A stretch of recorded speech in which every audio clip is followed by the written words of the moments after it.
you, Greg. Thank you. Yes, as he said, I am the last act of the night, so your arseholes can breathe a sigh of relief. Preferably not all at the same time, otherwise we'll probably be able to see it. No, thank you very much. Just because he will not take any credit, we get a huge round of applause for Greg. Who has been for the last 8 weeks to listen to slightly mashed up comics. Thank you so much. But yes, I am the last act. Like everyone else today, I'm here to tell you some jokes, so I thought I'd start with the biggest one. My life.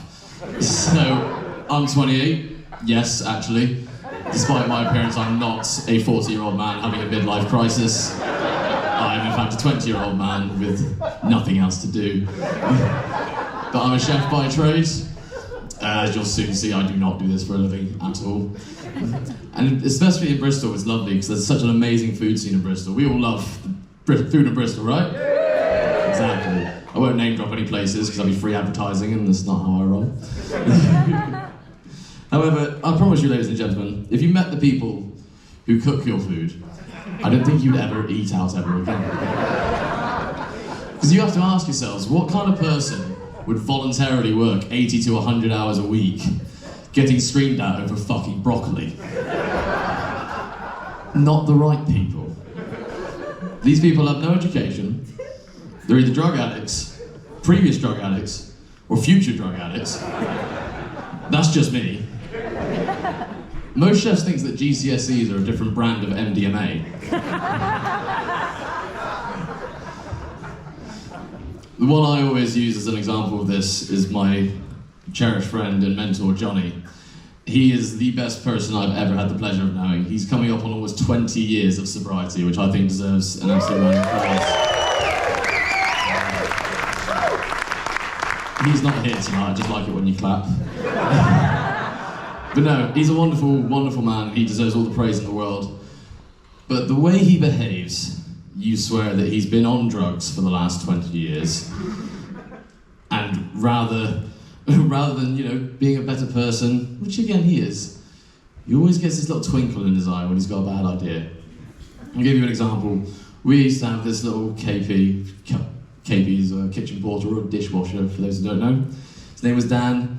Great kid, eager, first ever job, comes shivering in. I'm here for the washing the dishes. Lovely kid. And he's working away, I'm showing him, he's like, yes, this is a dishwasher, this is that, this is Johnny, this is, introduce him, trying to ease him into the environment. And I look over at Johnny, and he's got this big shit-eating grin, and a little sparkle in his eye. I'm like, okay, Johnny, what are we doing here? He walks over to Dan, he's like, hey Dan, do you have a girlfriend? Yeah. She ever played you like a trumpet? What do you mean by that? And I don't know if you've ever seen the look of horror on a 16-year-old boy's face while a 45-year-old tattooed bald man mimics the...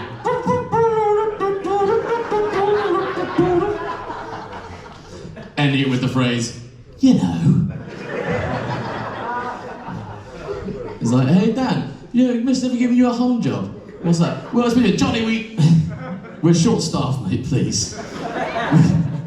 You can't scare him off just yet. But I can't say much. Maybe he's left a bad impression on towards me, but I'm no better myself.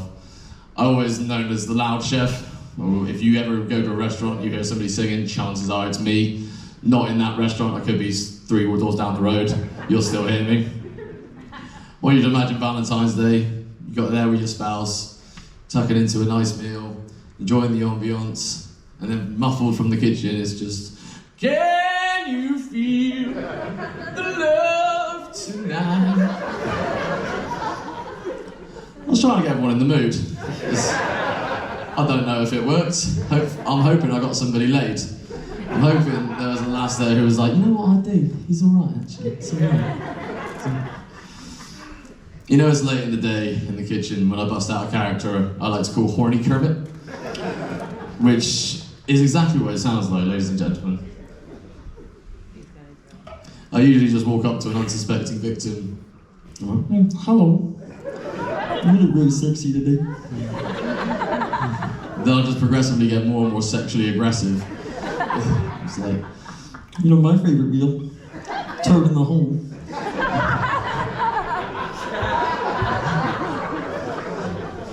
And eventually it's just like, spit in my mouth, call me scum.